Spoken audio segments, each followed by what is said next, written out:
This video is for showing you how to make objects zoom in and out, as well as to use the push-pull on the Chromebook.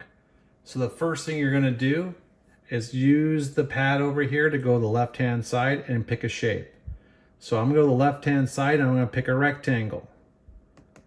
I am going to place the rectangle on the ground. The way I do that is I'm going to take my forefinger here, press it down, hold it, use my other finger to make a shape. So you can see in the blue mark there, I've made a shape and then it turns gray.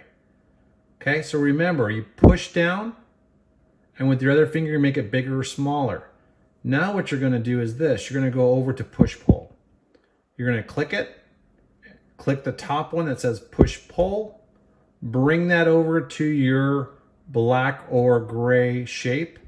You're going to hold down the pad of the Chromebook and with your other finger, you're going to make it slide up. Okay?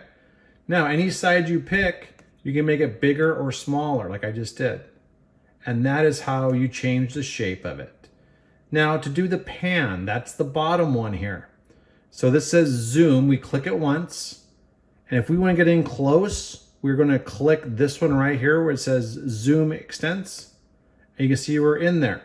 So now with the little tiny, you are going to push the button down and then you can zoom in and out with your other finger. So that is how you're going to do that.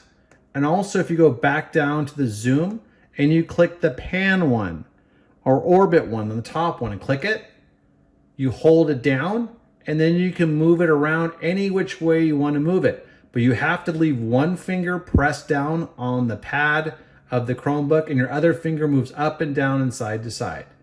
That is how you use this SketchUp program without a mouse.